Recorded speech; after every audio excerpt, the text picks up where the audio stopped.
So, picture this. It's 1969, and your favorite show, Doctor Who, is wrapping up its 10-part epic, The War Games. By episode 6, the villains of the story have mentioned an ominous force known as the Timelords. Are you suggesting he's bringing in his own people? The Time Lords? By the end of the serial, you come to learn that these are the people that the Doctor has been running away from for so long, and you can see why. The power they wield and the detachment they have is captivating. We didn't really know much about them. This made them feel quite alien. In the next few years, we learn about Omega, and we see the Time Lords in a limited fashion. But let's skip forward a few appearances to the Deadly Assassin from 1977.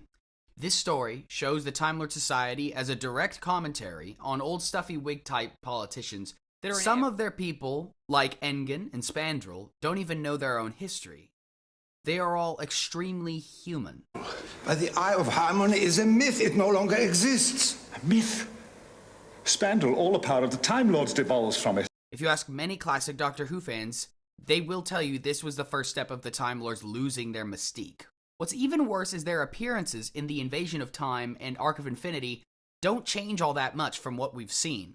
So to the audience, the Time Lords are just stuffy bureaucratic isolationists with an air of superiority. One grows tired of jelly babies, Castellan. Oh, indeed one does. One grows tired of almost everything, Castellan. It isn't until the 5 Doctors that they receive the second wind that they so desperately needed. The 5 Doctors mentioned the evil of Rassilon. Didn't you say he was supposed to be rather a good type? So the official history says, but there are many rumors and legends to the contrary. Some say his fellow Time Lords rebelled against his cruelty and locked him in the tower in eternal sleep. And highlights the corruption of Barusa, the Doctor's old teacher, which introduced the suggestion that the Time Lord Society has some dirty secrets and they are wildly corruptible. I think Terrence Dicks knew if you demystify an all-powerful society, you must disenchant it for it to become interesting again. It wasn't overtly said in the 20th anniversary special, but the seeds were planted. In Trial of a Time Lord, their last appearance collectively in the classic series, it is revealed that in order to protect some scientific secrets stolen from the Matrix by Andromedan spies, they moved Earth billions of miles so that it would be cleansed by a solar flare. Not to mention their attempt to terminate the Doctor via a farcical trial in order to stop the scandal from being uncovered. The classic series gave a definitive answer. The Time Lords were bad. They were really corrupt, really, really bad. But where do you go from there? In the revival of Doctor Who, Russell T Davies made the smartest decision regarding the Doctor's home. He destroyed it. The death of Gallifrey and the Time Lords allowed the Doctor to grieve, and as we later find out, forgive themselves for the actions they believed they had taken against the Time Lords. In Gridlock and The Sound of Drums, the Doctor revises their memory from guilt and grief, wanting to be able to mourn them in a positive light. However, when we finally see what the Time Lords had become in the final days of the Time War, we as an audience are reminded of the corruption and the evil that had infected them due to wielding almost ultimate power. However, even though we understand and forgive the Doctor for the actions they took against the Time Lords, it's very hard to reconcile the Doctor's actions to their character, which is why in The Day of the Doctor, they rewrote history to show that the Doctor saved the Time Lords. For a time, we thought that the Doctor's new mission would be to find Gallifrey, and that would be the mythos for the next 50 years, as Stephen Moffat said. However, I believe Stephen Moffat realized the problem with this fairly quickly. The Time Lords had no new stories that were worth telling in the main show left. So Moffat used the Time Lords and Hell-Bent as a plot device for the Doctor to be able to grieve his current companion, Clara.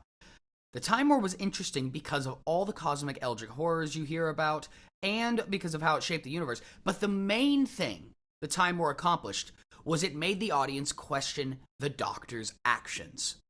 Once the Time Lords were saved, there was not really any more story to tell.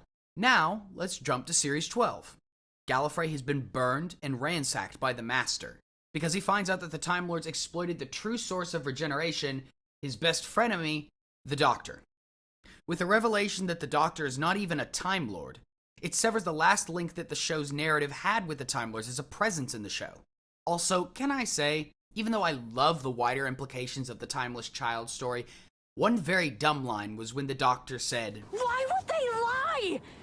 I'm pretty sure you answered your own question about 8 lifetimes ago. In all my travelings throughout the universe, I have battled against evil, against power-mad conspirators. I should have stayed here. The oldest civilization, decadent, degenerate, and rotten to the core. 10 million years of absolute power. That's what it takes to be really corrupt. The truth of the Timeless Child twist is that it shows that Doctor Who has outgrown the Time Lords. Everything that can be done with them has been done. And now that the show has divorced the main character from them, it means that they have no purpose anymore. And I think this is an underlying reason as to why so many people were upset by the Timeless Child twist. Fans who had dedicated years of their lives following the adventures of the Doctor, not only in the main show, but in the expanded media, in everything, they felt as though their investment wasn't worth it. They felt as though all these things didn't matter. But I think that they're missing the point. At the time of this video, Doctor Who is approaching 40 seasons of television. Things we take for granted in the show will always be changed throughout time, because that is the only way it will survive. There are still plenty of questions and mysteries to dwell upon concerning the Doctor's origins, but that origin point is no longer Gallifrey. Who were they before they were sent through the dimensional boundary? Is the Doctor one of a kind, or is there a race of infinitely regenerating creatures in the Doctor's home universe? The mysteries have changed, but the show goes on. The most important thing about Gallifrey was what it meant to the Doctor. If you want more adventures with the Time Lords, there's about $400 worth of audio adventures on Big Finish. All this being said, Doctor Who's main manifesto is for the Doctor to travel through time and space and have adventures. And as long as that happens, I don't care what the Doctor calls home.